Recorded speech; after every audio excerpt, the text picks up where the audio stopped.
So I was talking to her, and all of a sudden she says, "You are amazing. You may just be the sexiest person I've ever seen. I may be in love with you." And I said, "Well, tell me something I don't know." It's true. You weren't there. It happened. Tech news.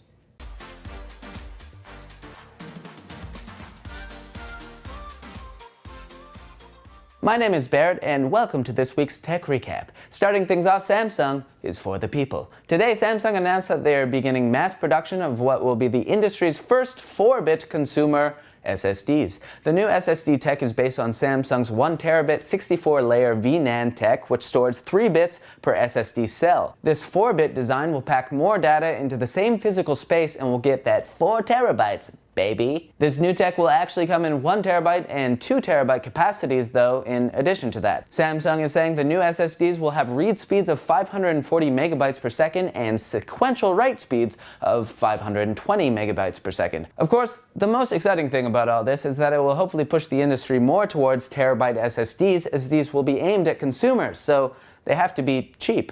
I mean, they probably won't be that cheap, but ideally the industry will change because of these SSDs and everything will get cheaper as a result of that. But I'm not a businessman. I just think that's how it's supposed to work. Yeah.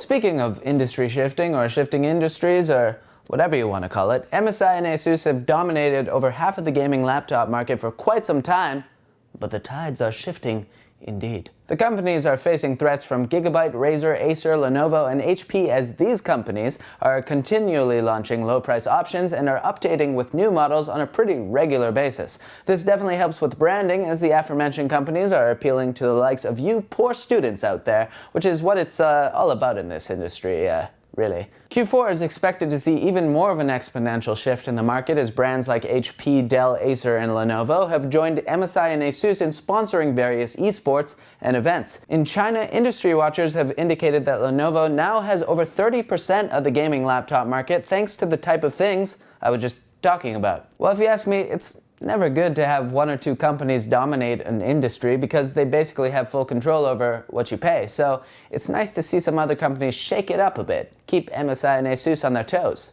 What do you guys think?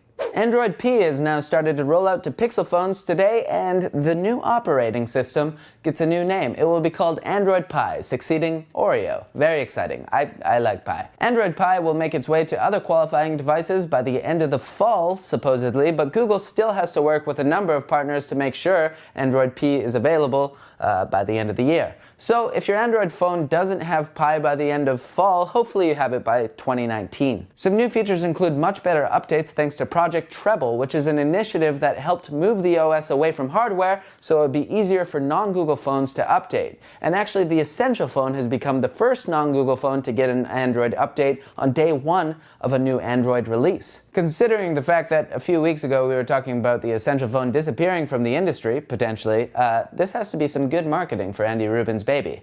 It's not actually his baby, I'm referring to the phone. It's slang, guys. I'll tell you more about that later. Anyways, other features include adaptive battery, which learns the apps you use most and prioritizes battery for them. App Actions predicts what you'll want to do next based on your context, like giving you suggestions on your commute on a particular day or resuming an audiobook. Anyways, you guys get the idea. I'm done with this story. Let's move on. It's time for shorter news stories and more quickly than the others. Fortnite will be available on Android phones this month, but Epic Games is skipping the route of the Google Play Store. There will be a dedicated installer through the website, avoiding 30% revenue share that Google would usually get if they hosted the title in the Play Store. AMD's 32-core, 64-thread Ryzen Threadripper 2990WX chip is now up for pre-order for $1,800. Yeah, I can afford that. On Samsung's New Zealand websites, there was a leak that revealed the Galaxy Note 9 would be the first smartphone with 1 terabyte expandable storage. It also confirmed that it would have 512 gigabytes of internal storage. Well, the official announcement for the phone is on Thursday, so I guess we'll find out real soon if that's true or not. That's a lot of storage, though. If you are desperately needing a left-handed mouse or just want to support the cause, then head over to Kickstarter and help Razer get the Nega Trinity gaming mouse made. They went to Kickstarter because the last left-handed mouse they made did not get support it needed, so the company is looking for some left-handed support. They launched the Kickstarter on August 2nd, and 224 backers have already pledged $27,000 of their $990,000 goal. That seems like a lot of money to make a left-handed mouse, but alright. And YouTuber Brandon Lee spotted an ad where Google mistakenly revealed the release date for the Pixel 3.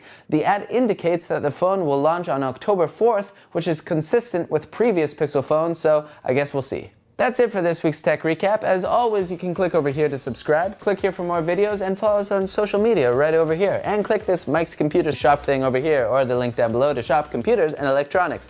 Okay, it's time to leave, but I'll see you in hell, bitch! That came out wrong. I'm sorry.